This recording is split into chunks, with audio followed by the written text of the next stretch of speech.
Ulan, dala ng habagat, magpapaulan pa rin sa kanluran ng Luzon hanggang Southern Luzon.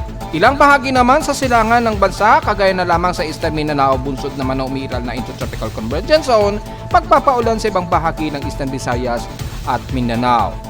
Metro Manila, patuloy na makakaranas ng kalat-kalat na pag-ulan na may pagkidlat at pagkulog, epekto pa rin ng habagat.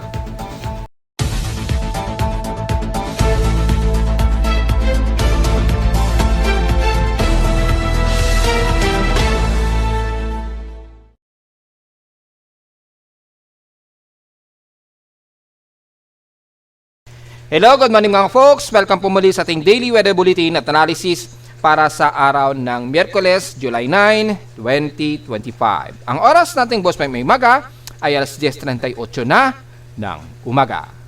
Nakakaranas pa rin tayo ng mga ilang kalat-kalat na ulan dito sa Metro Manila ay umeepekto yan, bunsod pa rin ang umiral natin na habagat o southwest monsoon sa kanlurang bahagi nga po ng bansa. Especially ang nanggagaling sa timog kanluran. Makikita natin, meron tayong mga aktibong lightning strikes. Diretso agad tayo sa pinaka-real time para mabilang natin na eksakto kung ilan ang lightning strikes natin ngayon. Nasa initial na outer of 698 ang outer lightning strikes natin na detect ng aking lightning detection system. At sa inner, yung mas malapit sa lupa ng bansa, ay 563 lightning strikes na po ang na-detect natin. Karamihan ay dito yan sa may bandang extreme, Northern Luzon, kabilang pa rin ang Batanes Group of Islands, epekta pa rin ng monsoon trough o yung ilang outer trough pa rin ng nagiging remnants na si dating bagyong Bising o Danas. Ganon din sa ilang bahagi ng bandang Tugigaraw o bandang Cagayan-Bari pa rin at may mga pagkidlat na kasalukuyang umiiral dyan sa paligid ng Ilocos Sur at Ilocos Norte. Meron nga dito sa may bandang Tinig at Lacob, kaya mag-iingat po ang mga kababayan natin dyan, lalo na't patuloy pa rin kayong nakakaranas ng mga kalat-kalatang pag-ulan pa rin dyan ha. So pinag-iingat po ang lahat. Ayan, sa may bandang Tinig at Lacob, sako pa rin yan ng bandang Ilocos Norte o pagitan ng Ilocos Sur. At sa ibang bahagi naman ng kanluran ng Luzon, ay may mga pag-ulan, mga at least 20-40 minutes ago pa po ito, dyan sa may bandang Zambales, at mga around 60 to 80 minutes ago, dyan sa may bandang Pangasinan, lalo na sa may bandang Alaminos. Ingat po mga kababayan natin, maging sa bandang Southern Luzon, sa Quezon Province, meron din mga pagkulog at pagkidlat ng umiiral, base na rin sa ating lightning detection system. Ayan, mga latest ito, 20 minutes within. At sa may bandang Metro Manila, at least merong recorded 60 minutes ago at within 40 to 60 minutes ago dito malapit sa Metro Manila o halos sa loob ng NCR ito. So pinag-iingat pa rin po ang mga kababayan natin, lalo na sa hilagang bahagi pa rin ng Luzon, dahil patuloy pa rin kayo nakakaranas ng malawak ang mga pag-ulan dyan at may mga pagkulog at pagkidlat. Yan o, mabilis po nadadagdagan ang ating lightning detection strokes o count. 730 na ang outer strikes at inner ay 584 total lightning strikes. Ayan, pinakita na natin sa pinaka-satellite imagery courtesy of NOAA ang malawak na kaulapan nito sa may bandang kaluran, bunsod na umiiral natin na habagat na ngayon. Yan, napa-enhance kasi ng nagdaang bagyo, napaganda ang hatak sa ating habagat. At makikita nga po yung daloy ng habagat natin at series of water vapor, kaya magkakaroon na tayo ng mga ilang mga medyo mas madalas ng mga kalat-kalat na pag-ulan sa bahagi nga po ng Luzon. Kaya ayon sa data feed ni Pag-asa ay nakataas ang thunderstorm advisory sa may Visayas at Southern Luzon. Mula sa may bandang Visayas nakataas ang advisory nila as of 18 AM. Nakataas sa bahagi ng Palawan pa rin. Yan, mula El Nido na yan hanggang Agutaya. Inaasahan yan within 1 to 2 hours ang existing ng forecast. At sa may bandang Southern Luzon naman, well, alam na natin, kasama na ang Calabarzon yan, Marinduque yan, Romblon, hanggang maaring Bicol region, abot yan. Within 1 to 2 hours din ang persisting ng kanilang forecast. Ay yan sa data feed ni Pag-asa. Sa ating current conditions, overcast, gloomy, mahangin at mostly cloudy ngayon umiiral dito sa amin sa Caloocan. Ayan, southwest pa rin ang gagaling ang hangin. So, malalaman natin na mataas na po yung observation natin ng trends natin. Kung mapapansin natin sa trends, southwest na po ang 20-hour o 24-hour windrows natin. Ibig sabihin po, mas marami na ang nanggagaling sa timog kanluran. Malinaw lamang na epekto na yan ng habagat o malakas na po ang daloy ng ating habagat kapag sa loob ng 24 oras ay nasa southwest na ang windrows ng direksyon ng hangin. So, para sa malaman natin, gusto nyo malaman, lalo na meteorologists, importante kasi ginagamit nila windrows para sa loob ng 24 oras, yung direksyon ba ng hangin ay kumpirmadong galing yan sa isang monsoon winds na tinatawag natin na habagat ngayon. Sa last operation ay tala na weather station kaninang 12:42 AM ng madaling araw, nakapagtala kami ng lowest of 24.9 degrees Celsius. Kahapon, mababa lamang 31.6 degrees Celsius ang highest air temperature na namin sa Caloocan. Naganap ito kahapon ng umaga at 10:29 AM. Ibig sabihin lamang yan, bagamat medyo pasok pa rin kami sa mas mataas na heat index, 43 degrees Celsius, pero acceptable na po yan maituturing. Lalo na dito sa Metro Manila, mas katanggap-tanggap na natin kapag ganyan, 43 degrees Celsius. Nasanay na tayo sa ganyang alinsangan dito sa Metro Manila, lalo na. Pero pag pumapalo na kasi ng 44, 45, ganyan, halos 46, yan, medyo unacceptable na sa atin yan. Talagang mainit na sa atin talaga yan dito sa Metro Manila po, yan. Pero sa mga probinsya kasi, mainit na sa kanila yan kapag pumapalo na ng 43 degrees Celsius. Kailangan below 40 degrees Celsius kasi kalimitan sa probinsya, mga mabundok naman at hindi masyado urban cities, hindi gaya dito sa Metro Manila, for example. So, yun po. So, medyo mataas pa rin, pero acceptable na sa amin yan dito sa Metro Manila kahit papano ang ganyang heat index. Pero, siyempre, hindi pwedeng maliitin yan sa iba't ibang lugar o sa iba't ibang panig ng bansa na hindi acceptable yung ganyan kainit sa inyong mga lugar, ha. So, malinaw po yan mga folks. Sa magiging heat index forecast naman, iba't ibang bahagi ng ating bansa o selected areas lamang. As of 6:32 AM, wala pa kaming latest na heat index ngayon. Pero ang forecast, 33 degrees Celsius lang daw ang magiging heat index namin sa Caloocan. So, mukhang mababa.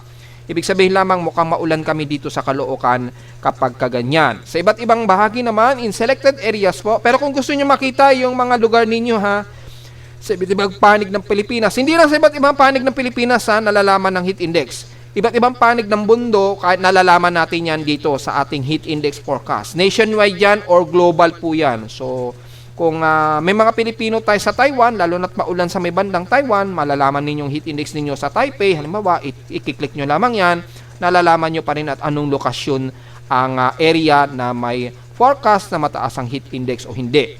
So, hindi lang sa Pilipinas yan nalalaman. Iba't ibang panig po ng mundo, pwede nyo pong malaman dito sa ating heat index forecast.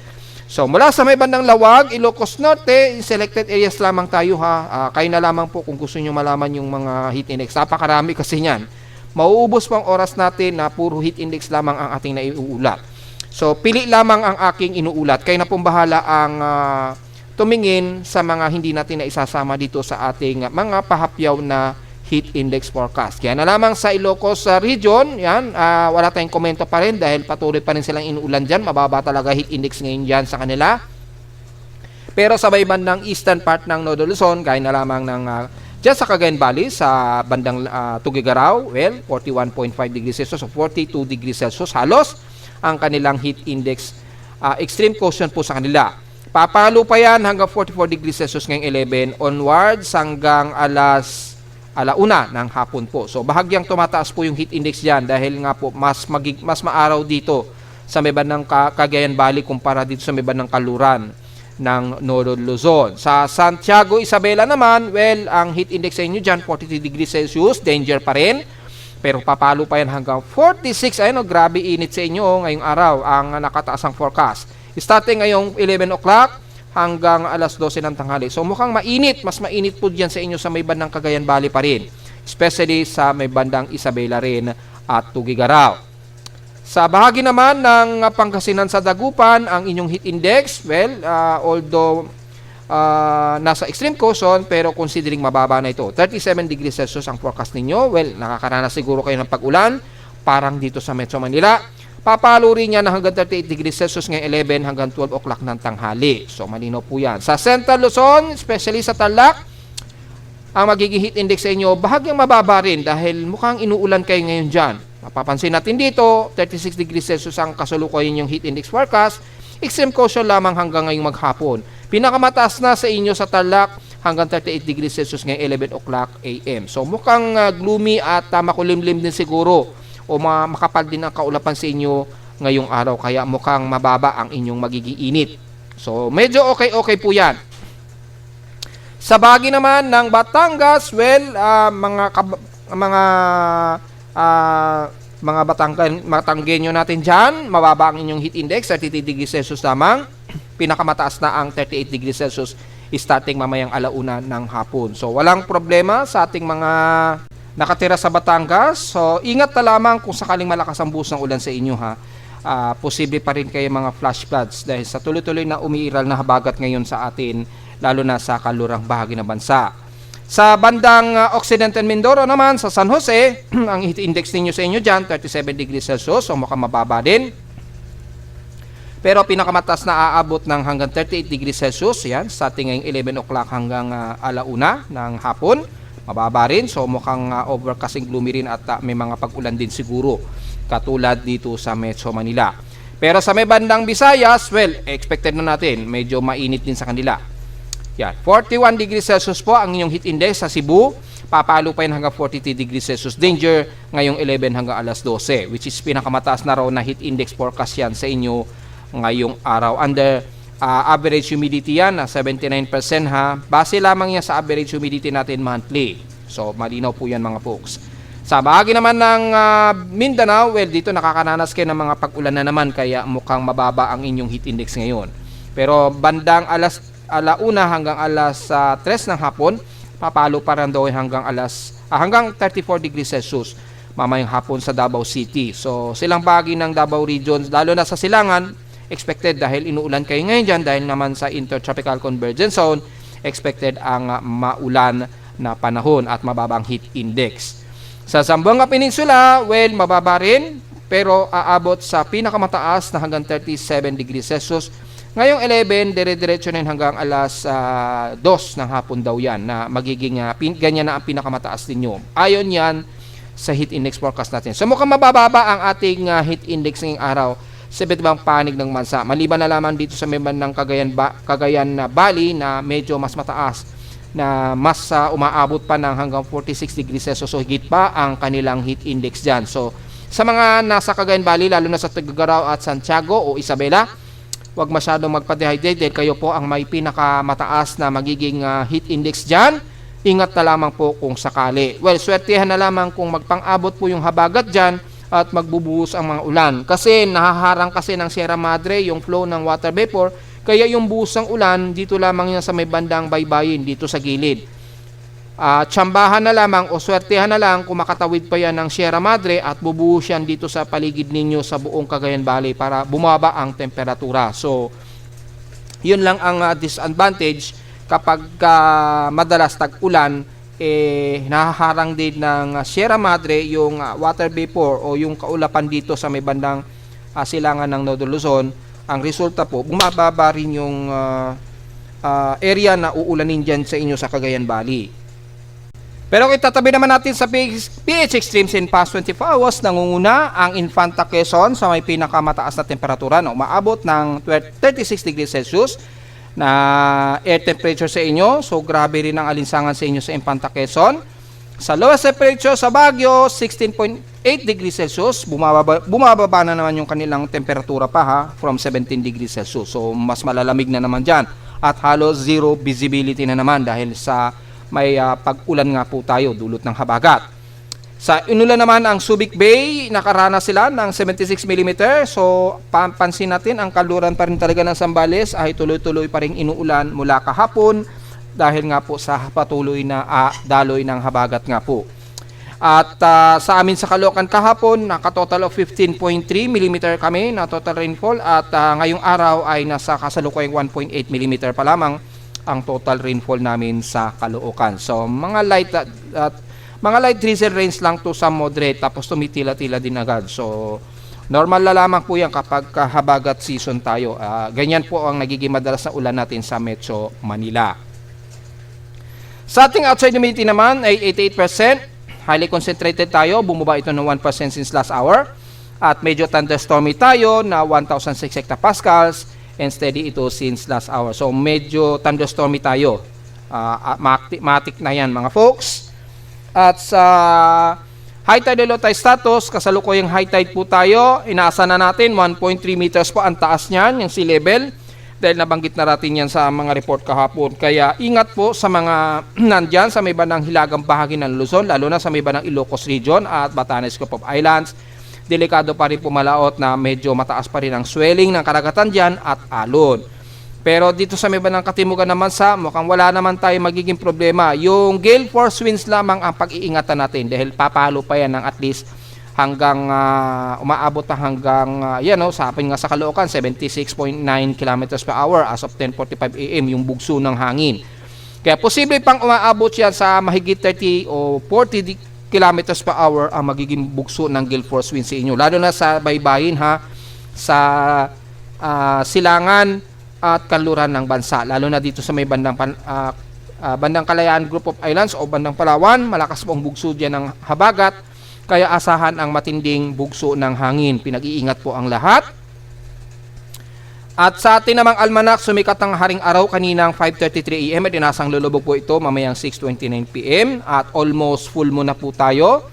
Siguro po mga mamayang gabi na po to, full moon na, maximum of waxing gibbous tayo na 97% illuminated. Magmo-moonrise nga lang ito mamayang hapon pa po 5:15 PM at bukas na ng madaling araw ng 4:35 AM ito lulubog. At sa ating local weather outlook para ngayong Miyerkules hanggang bukas ng Huwebes, well, as usual, maulap ang ating paligid at may mga asahang localized thunderstorms pa rin. So 100% chance of rain natin sa atin dito sa bansa ngayong araw. Especially dito sa Metro Manila, nakataas ng 100%. Sa bahagi naman ng bukas ng Huwebes, ay magiging maulap din ang ating panahon at pagkulog at pagkilat pa rin ang iiral, lalo na sa mga afternoon showers natin o sa gabi o madaling araw. Yan, nasa 81% chance ang ulan naman bukas ng Huwebes. Highest and lowest temperature expected maglalaro 31 degrees Celsius and lowest temperature expected ay 25 to 26 degrees Celsius. So, diretso muna tayo sa ating ginagamit na satellite imagery para ma-pinpoint natin yung mga uulanin. Well, as usual po, ang kanluran pa rin ng bansa ay asahan pa rin ang mga pag-ulan na may pagkilat at pagkulog. Lalo na dito sa bahagi nga po ng Lolo Luzon, patuloy pa rin tayo makakaranas dyan, lalo na sa Batanes Group of Islands, Ilocos Region, pababa na ng La Union, Pangasinan at Zambales pa rin. Dahil pa rin sa patuloy na umiiral na habagat ay makakaranas pa rin kayo ng mga ilang moderate na heavy rain showers. Lalo na dyan sa bahagi nga po ng Lawag, Ilocos Norte, ingat po. Sa may bandang Babuyan Islands, ingat din po. At dyan sa may bandang La Union, damay na rin ang Baguio at ilang bahagi nga po dyan sa Pangasinan. Especially dyan sa may bandang Alaminos at Bolinao, Pangasinan. Mula naman sa may bandang Kaluran ng Zambales, well, mula Infanta na yan, pababa, Santa Cruz, Masinloc, Iba, Zambales, all the way pababa na ng Subic at Olongapo. Siyempre, tuloy-tuloy yan na magpapang-abot sa may bandang Balanga o Bataan at Maribeles, Bataan. Kaya dito, umaabot naman sa Metro Manila ang ilang track ng habagat kaya nagpapaulan po sa Metro Manila ngayong umaga. Ilang bahagi naman ng silangan ng Lolo Luzon, bagamat medyo mas mataas ang inyong magiging temperatura, overcast and gloomy ang umiiral sa inyo. Pero makikita dito sa satellite imagery, ay ilan lamang o mga ilang party cloud dito sa mostly cloudy lamang umiiral. Wala pa masyadong mga pag-ulan. Kaya expected na mataas ang inyong magiging heat index po dyan. So, yung isolated rain showers, lalo na sa Cagayan Valley, ay nakataas pa rin. Nasa at least 68% chance kayo uulanin. Magiging maulap din ang bahagi ng buong Apayao, Kalinga, kasama na ang kalagitnaan ng Abra. So, bandang Kalinga na nga po yan, boundary. Mountain Province, kasama na ang Ifugao niyan, Nueva Vizcaya hanggang dito niyan sa may bandang San Jose o bandang Nueva Ecija po. Sa Central Luzon naman o rest ng Central Luzon mula Nueva Ecija kasama na ang Tarlac at Nueva Ecija nga po na kakabanggit natin o San Jose ay makakaranas pa rin kayo na maulap na yung papawirin at expected ang isolated rain showers and localized thunderstorms na kanina nga po umaga ay o madaling araw ay nakakaranas sila ng mga pagkulog at pagkidlat sa ilang areas dyan. Mula naman sa Angeles, Pampanga kasama na ang Bulacan at Metro Manila, magiging overcast tayo ngayon at expected ang mga ilang kalat-kalat na pag-ulan na may kasamang bugso ng hangin dahil nga po sa umiiral natin na habagat ngayon. Malakas po ang daloy ng habagat ngayon sa kanluran ng bansa. Kaya expected po ang tuloy-tuloy na may mga ilang bugsuan ng mga buhos ng ulan mula Metro Manila at hanggang Calabarzon na po yan. So importante ngayon ang payong para sa mga nasa labas ngayong araw. The rest naman ng bandang Quezon Province mula Aurora Region hanggang dito na yan sa imaban ng Atimonan, Quezon. Bagamat overcast and gloomy rin tayo dyan ay katulad sa Metro Manila, asahan din ng mga ilang isolated rain showers and localized thunderstorms. The rest ng Southern Luzon mula dyan sa bahagi na po ng Camarines Sur ay magiging maulap at asahan din isolated rain showers bagamat medyo mas moderate ng bahagya dyan sa bahagi nga po ng Camarines Sur kasama na ang Iriga, Albay, Sorsogon at Legazpi. Kasama din ang isla ng Catanduanes pero hindi mawawala ang mga ilang kalat-kalat na pag-ulan na may pagkilat at pagkulog sa maghapon. Sa Mimaropa naman, kasalukuyan kinakakaranas ngayon ng mga ilang moderate o some heavy rain showers. Kung sisilipin natin ngayon yung Himawari Satellite, under ng heavy rain potential. Yan. Makikita po ang kanluran ng bandang Occidental Mindoro ay nakakaranas sila ng mas gloomy ngayon na pahimpapawarin at maulan. Pero pagtawid dito sa bandang Coron, Palawan hanggang El Nido, heavy rain showers ngayon ang umiira sa inyo dyan. So pinag-iingat po ang mga kababayan natin sa mga posibleng pagbaha. Apektado din ng mga ilang kalat-kalat pag-ulan ang Puerto Princesa, Brooks Point hanggang Batarasa at Balabac na po yan. So magdala po ng payong at ingat na lamang po sa mga flash floods na kung saan ay kayo ay nakakaranas ng malakas na downpour ng ulan. Nalalabi naman ang buong Southern Luzon, magiging maulap tayo. Expected din ng mga kalat-kalat pag-ulan mula Marinduque, Romblon, kasama na ang Masbate at Burias Island. Mula naman sa may bandang kanluran ng West Portion sa Visayas ay magiging maulan naman, kalat-kalat, ang kanluran ng Panay Island, lalo na dyan sa may bandang Antique at dyan sa ibabaw ng Malay o Barwaga. Kasama na ang Aklan, yan ay magiging maulan po, kalat-kalat po, mga moderate to some heavy rain showers po. Lalo na sa kanluran ng Antique, mula Barbasa, pababa na yan ng bandang San Jose de Buenavista. So ang Anii ay damay rin sa mga karanas ng mga kalat-kalat na pag-ulan. Apekto din ng trough, makakaranas din ng mga ilang isolated rain showers ang Capiz, Iloilo hanggang Guimaras na po yan. Sa Ilocos Region naman, ang most of west portions ng Bacolod, makakaranas ng mga kalat-kalat na pag-ulan dyan na may pagkilat at pagkulog hanggang dyan sa may bandang Kamangkalan, Sipalay hanggang Hinubaan. Patawid naman ang bandang Negros Oriental ng Basay, Bayawan, pababa ng katimugang parte ng Siaton ay gloomy rin tayo dyan. Expected din ng mga kalat-kalat na pag-ulan na may pagkilat at pagkulog. Ganon din sa ilang bahagi ng Cebu, bagamat mas moderate kayo dyan ng bahagya, party, tumusilkaw din nga lang ang iiral. Hindi mawawala ang mga isolated rain showers and localized thunderstorms, especially mamayang hapon po. Ngayon, medyo nagmo-moderate. Nagiging mostly cloudy nga lang ang bahagi niyan sa Cebu, especially dyan sa bahagi nga po ng Cebu City mismo. Hanggang dyan sa bahagi nga po ng Talisay at pababa na yan ang bandang Oslob. Yan. Sa Bohol naman, nagiging maulap din kayo dyan, so hindi mawawala mga isolated light drizzle to some moderate rain showers at mga ilang heavy rain pagsapit po ng bandang hapon po. Epekto lamang yan ang traversyon ng ITCC dito sa may bandang silangan ng Mindanao. May ilang traversyon po ng trough niyang ITCC na nagpapaulan ngayon sa may bandang Southern Visayas. Sa Eastern Visayas naman, especially ang Eastern Samar Region, bagamat nagiging katamtaman din kayo, medyo maaraw, pero expected ang mga gloomy o overcast sa panahon sa buong Samar Region po. Ibig sabihin po yan, magiging maaraw, maya-maya, biglang kukulimlim at biglang bubuhos ang ulan. Biglang sabay tigil na naman. Doon po, magiging very overcast tayo dyan. Kasama na ang bahagi nga po ng Northern Leyte sa Tacloban, pababa ng Southern Leyte na mas magiging gloomy kayo at mas magiging makalat-kalat ang mga pag-ulan. Dahil pagtawid nga po sa may Mindanao, lalo na sa may bandang Surigao Region, so damay na ang isla ng Dinagat at Siargao Island at buong eastern sections ng Mindanao, makakaranas kayo ng kalat-kalat na ilang moderate to heavy rain showers dahil nga po sa pagtawid na naman ng Intertropical Convergence Zone line dyan. Yung ITCC na manggagaling sa silangan ay magtatawid din ang mga pag-ulan sa buong Mindanao area. Siyempre, mahuuna muna na uulanin ang buhagi nga po ng Surigao Region, kasama na ang Agusan del Norte hanggang Agusan del Sur, Davao de Oro at Davao Oriental po. Mas makakaranas muna kayo ng mga pag-ulan. Ngayon, kung tuloy-tuloy ang tawid ng trough na yan ng ITCC hanggang sa Central Mindanao, magiging maulap muna, kabilang na ang Northern Mindanao sa magiging maulap ang papapurin at hindi mawawala ang mga mahihina at katamtamang pag-ulan na may tsansang magkaroon ng mga ilang moderate to heavy rain showers mula Misamis Oriental, Cagayan de Oro and the rest ng bandang Iligan.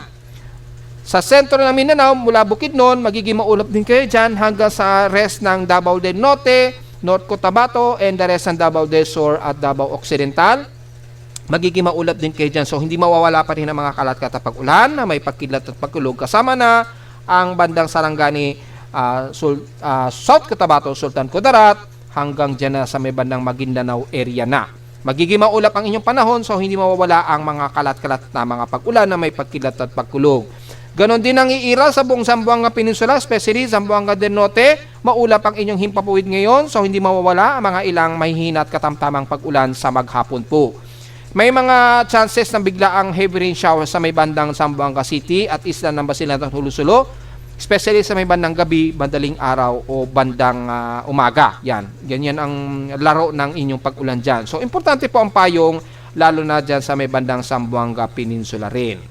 So, generally, gloomy ang panahon natin sa bansa at most concentration ng mga magpag-ulan sa buong kanluran ng bansa. Sa silangan naman, ang mostly ang bandang silangan ng Visayas at Mindanao area. Dahil nga po sa umiiral na intertropical convergence lines na unti-unti na naman nag-a-accumulate. So, mag-iingat po ang lahat sa maghapon at sa mga susunod po na mga oras or within or next 24-hour period po.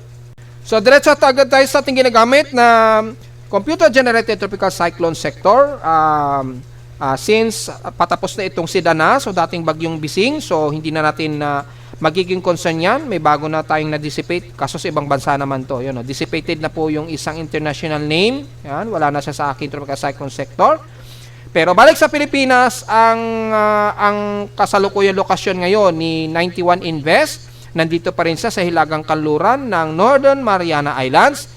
Pero kung susukatin natin, base sa ating distansya mula sa may bandang Batanes, lalo na sa bandang Itbay at Batanes, sa dulong-dulo, yan. Ang magiging reference point natin ay ang Itbay at Batanes. So, nasa layo itong 1,684 km east ng Itbay at Batanes. Sa labas ito na Philippine Area of Responsibility. So, sobrang layo pa niyan. Pero kung mapapansin natin, ang kinikilos niya, pa-westward siya. So, hindi natin sure kung tuloy-tuloy yan nakakanluran. Dahil kung sakali ay magkakanluran yan, baka may posibilidad pa itong makapasok sa loob ng Philippine Area of Responsibility. Bagamat palit pa ang tsansa nito, as of 11 o'clock AM, ang kanyang central air pressure niya ngayon, 1,005 hectopascal. So, medyo alanganin, pero wala pang intensification o pagbabago sa kanyang wind speed pa. Natili pa rin 28 km per hour pa ang kanyang 1 minute average. Pero kumikilos ito pakanluran sa bilis na 3 km per hour lamang. So, napakabagal. Kaya mamamalagi pa siya dyan. Kung hindi magbago po yung kanyang kilos na ganyan kabagal ay posible pa po yung lumakas. Dahil nasa karagatan po kasi siya, kaya malaki ang nutrient na magiging development ng bagyong ito o ng low pressure area rather, kung sakaling ito ay tumagal dyan sa karagatan na yan sa labas ng ating Philippine Area of Responsibility hanggang sa mga susunod na araw. Kung naalala ninyo yung forecast natin kahapon sa ating tropical cyclone strike probability na may forecast nga po na mataas na rin ang kanyang probability, umaabot ng 80%. Yung chance daw ng kanyang development within 72-hour period po yan. So malalaman natin yan within 72-hour period. Actually, meron na tayong 50-hour period na para malaman kung itong si 91 Invest ay magiging aktibong low pressure area. Sa ngayon, napakaliit pa ang tsansa niya na magiging isang ganap na bagyo ito o aktibong low pressure area. Kaya lang, gumagalaw nga po siya pakanluran. So, titingnan natin at babantay natin itong maigi. Hindi pa natin masyado mararamdaman ang epekto nitong low pressure area. So, manatili nating babantayan yan. And so far, wala na tayong magiging concern sa mga huling bagyo na nagdaan. Gaya na lamang ni Danas na under dissipation stage na po siya. So, anytime na lamang mag-indicate na yan as dissipated. May grace period nga lang tayo at least. May grace period tayo na 2 hour kapag ka nawala na po sa tropical cyclone yung aktibong position ni Danas para masabi na ay dissipated na po siya. And then pagka under-dissipated na siya, may 10-hour period pa po para totally mawala o aalisin na po itong mga empirical tracks na ito.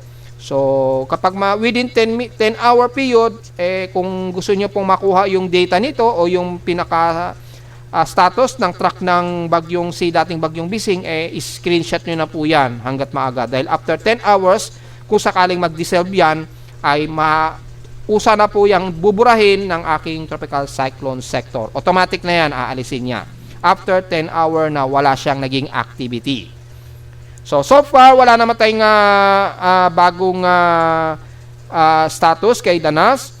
Ang bago natin tinututukan ngayon ay si 91W na ngayon. So, tingnan pa natin dahil napaka-insignificant pa yung development ni 91W. At wala pang lumalabas na empirical forecast sa ating mga spaghettios. Yan, tinanggal na po si 04 sa ating spaghettios charts. Ibig sabihin ay considering dissipated na siya. Malamang itong si Danas naman ang kasunod. Wala na, makikita natin dito ay below tropical depression siya, low pressure area na lamang siya, within 24-hour period, wala na, low pressure area na lang siya, so wala na, magiging remnant na lamang siya, dahil kung titingnan natin dito, halos remnant na siya sa satellite imagery, so wala na, makukonsider na lamang na dissolve yan. Pero si 91W, nagkakaroon na naman siya ng puyo, namumuyo na naman. Kapag may nakikita kayong ganyan sa satellite imagery, may mga pagkakataon pa yan na mag-ipon ng lakas. Habang mayroong pang ganyang pulido na nagkakaroon ng puyo. Parang mga puyo natin sa ulo. Yan, ganyan. Kapag medyo sumasayaw-sayaw na naman siya ng ganyan at maganda yung kanyang low level convection, bagang hilaw na hilaw pa, ay may pagkakataon pa na lumakas yan. Maglalaro na lamang yung vertical shear sa kanya kung siya ay mapipigilan o tuluyan itong magkakaroon ng upward low convection. Yan. Hindi kagaya nito, wala na lusaw na siya. Tapos makikita ninyo, wala na, discarded na po yung kanyang pinaka-outer wall. So, kumalat na po. Sumabog na lang bigla yung kanyang outer wall. Wala na. Ibig sabihin, kumbaga, mataas na talaga resistance niyan sa China, hindi na niya kaya mag-sustain pa. Hindi kagaya nitong si 91W na sa karagatan, kaya mataas pa talaga.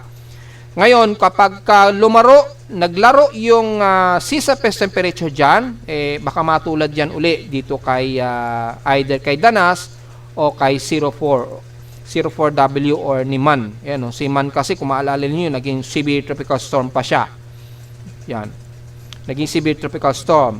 Tapos itong si Danas naman o si dating bagyong Bising, naging typhoon category pa siya. So, tingnan natin mga folks sa mga susunod pang mga araw talaga. Hindi pa natin ma-rule out yan kung tuluyan yan na magiging aktibong low pressure area Masyado pa siyang maaga para i-consider. Ngayon, kung magbabase naman natin ang gamit ng ating tropical cyclone assessment monitoring, kung tuluyan ba itong tumaas yung forecast ni 91W at magiging ganap ba ito na low pressure area o aktibong invest. Kung pagbabasehan natin ang West Pacific Basin natin, halos hindi masyado ganun ka-significant na nakikitaan itong si 91W, halos wala. Malakas lang talaga yung outer track dito ng remnants ni Bising. At kung pagbabasehan natin yung favorable o possible favorability nitong si 91W, makikita natin medyo mataas din yung outer niya. Pero mas mataas dito sa may bandang southeast ng Mindanao Napakataas ang concentration ng favorable shear dyan ng hangin, yung convergence mataas. Dito, posible pang magkaroon ng active low pressure dito. Kaya lang, wala kasi siyang Coriolis circulation o pinaka-low level convection man lang. Kaya hindi pa naituturing sa ngayon. Pero mataas yung kanyang favorability, very high na siya. Kaya hindi natin niruled out yan. Kaya lang, walang vorticity nakikitaan dito. Ang may nakikitaan na favorability, itong C91W na may bahagyang vorticity nga po siya. Well, nakita na po natin sa satellite imagery. pumupuyo-puyo na nga po kasi siya, kaya meron na siyang nakikitaan na vorticity. No? So, mukhang meron, positive. Nagpa-positive itong C91W. Yan. Yung horizontal anomaly, napaka-disorganized pa. Kaya hindi pa rin talaga ruled out kung tuluyan itong magiging isang aktibong low pressure area.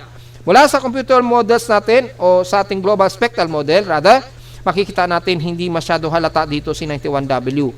Pero yung convergence dito sa may bandang southeast na Mindanao, mataas. Ayan o. So, inaasahan na magiging malawakan ang pag-ulan sa bandang eastern ng part ng Mindanao sa mga susunod na araw kung ito ay lalapit. Ha? So, medyo ready po tayo. Pero yung regarding kay 91W, so far hindi pa masyado napapansin dito. At yung daloy sa habagat, makikita po natin malakas po. Ibig sabihin yan ay magkakaroon tayo ng mga pag-ulan sa mga susunod pang mga araw. Ang forecast range ito, mula ngayong araw hanggang July 14, 2025 po yung forecast. So, magiging mas madalas yung mga pag-ulan natin. Sa mean sea level pressure, so far, hindi rin masyado halata o nakikitaan pa rin itong si 91W. Yan. Pero mababa yung atmospheric range dito. Yan. Naitutulak siya ng high ridge of high pressure area dito, kaya napapakanluran yung kilos nitong si 91W. Nandito siya ngayon. Yan. Mataas yung high pressure area ridge dito. So, natutulak tuloy siya pakanluran. Kaya lang, hindi pa masyado sufficient yung kanyang atmospheric pressure, kaya hindi pa masyado nakikitaan sa global spectral model under mean pressure. Double check natin sa mean winds kung mataas yung magiging convergence niya. Tingnan din natin. So kung titingnan natin dito, hindi rin talaga halata masyado pa itong C91W, kaya napaka-uncertain o unruled out pa talaga.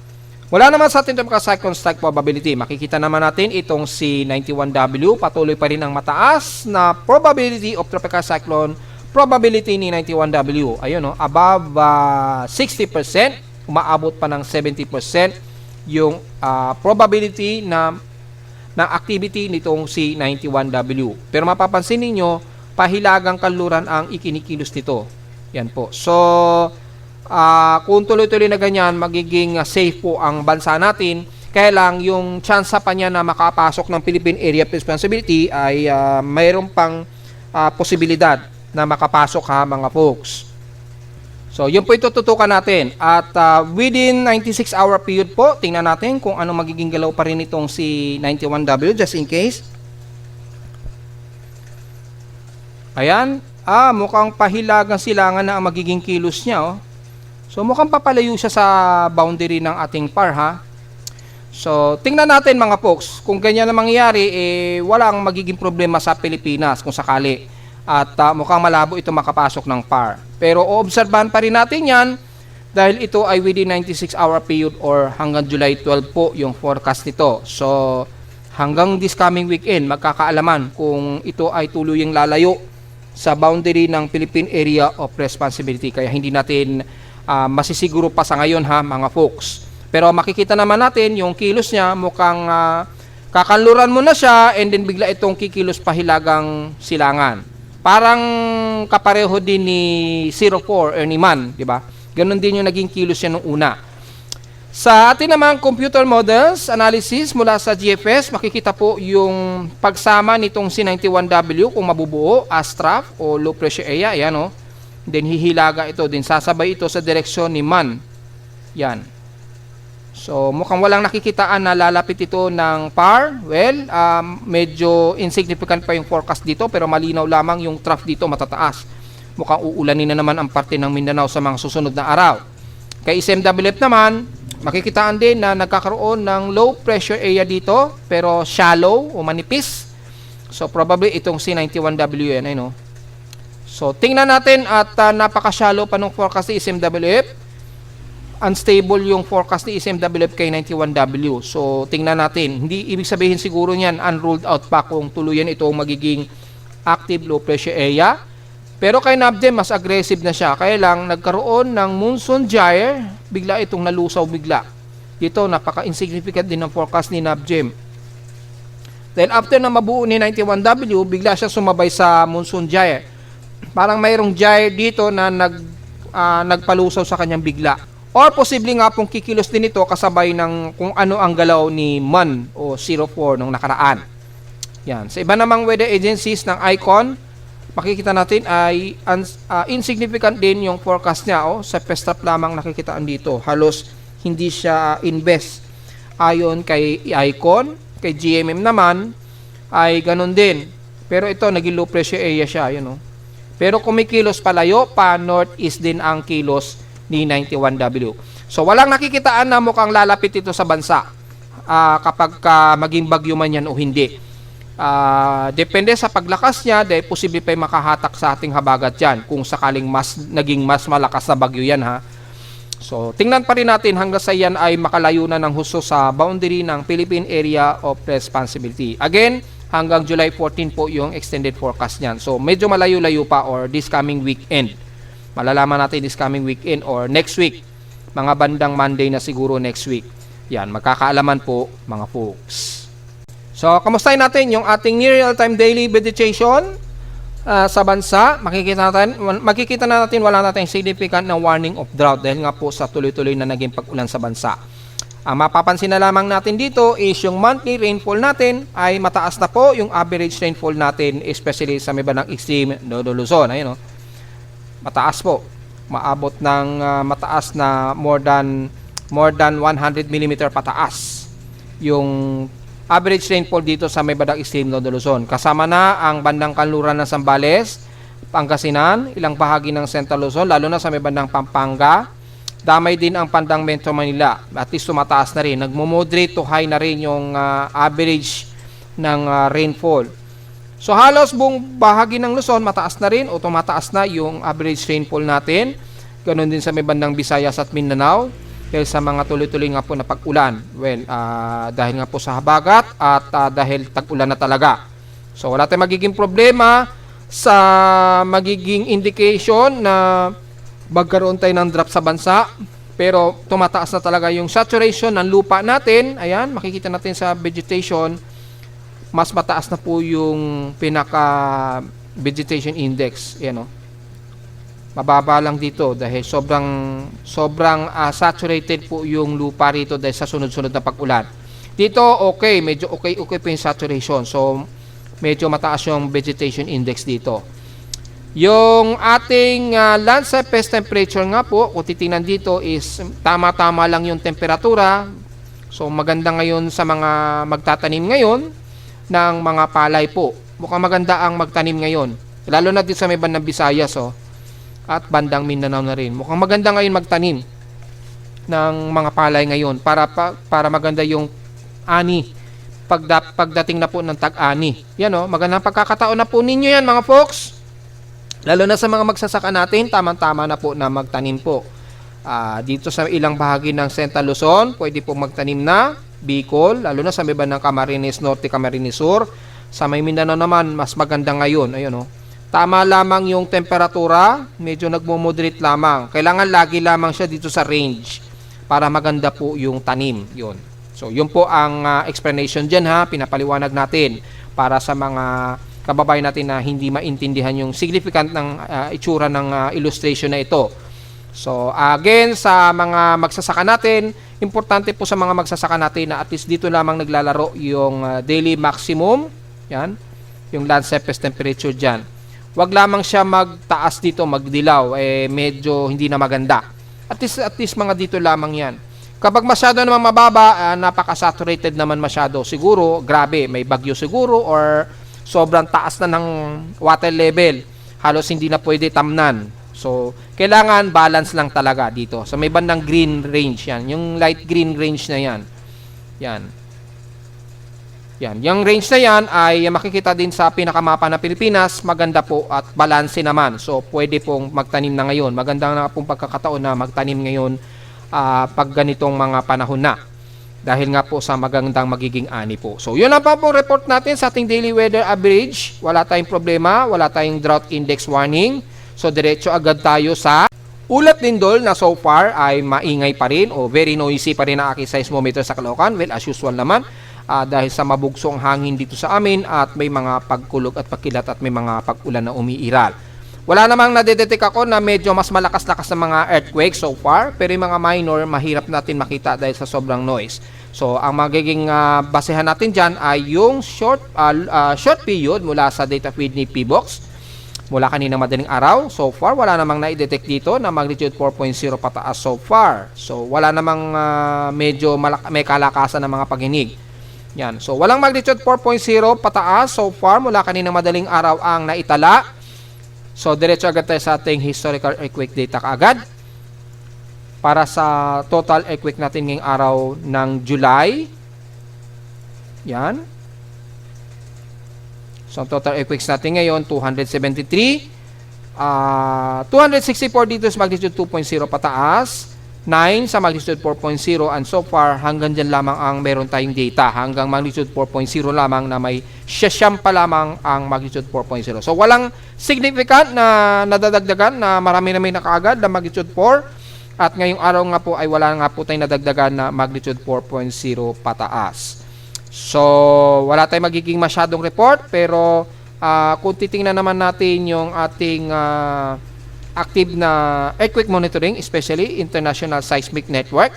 Yan, silipin natin yung ating real-time world seismic monitoring kung alin yung may mga malalakas-lakas sa pagyanig.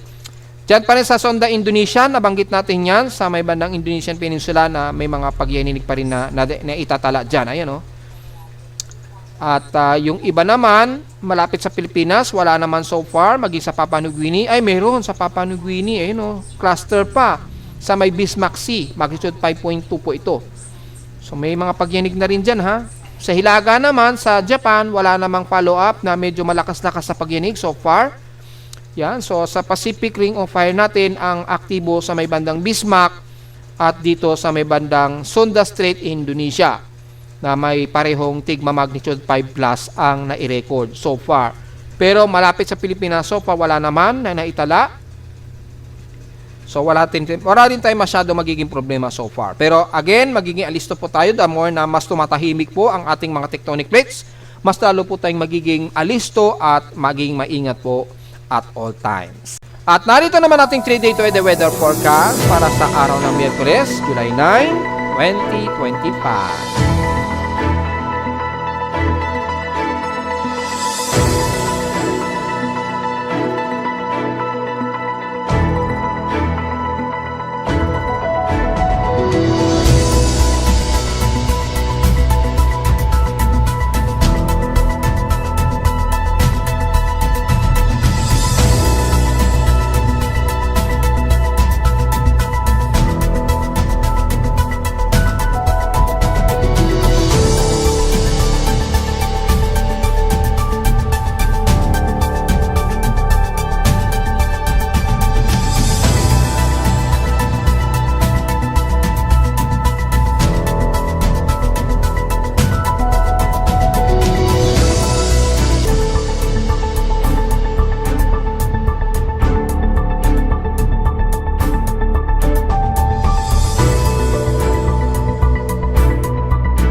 At hanggang dito na lang po ating daily weather bulletin at analysis para sa araw ng Miyerkules, July 9, 2025. Huwag pong kalilimutan na mag-like, share, and subscribe po sa ating YouTube channel at visit lamang anytime sa ating website na www.bimoweather.com para sa iba pang detalye na gusto nyo malaman na hindi natin isama ngayong umaga. Asahan lang natin na mahangin, mabugso ang hangin natin ngayon sa Metro Manila at expected pa rin ang mga kalat-kalat na pag-ulan ha. So, importante ngayon ang payong. At visit lamang sa ating website sa gusto malaman pa rin pinaka-dynamic events mula sa reading na aking aparato sa Caloocan at sa data feeds mula sa iba't ibang weather agencies.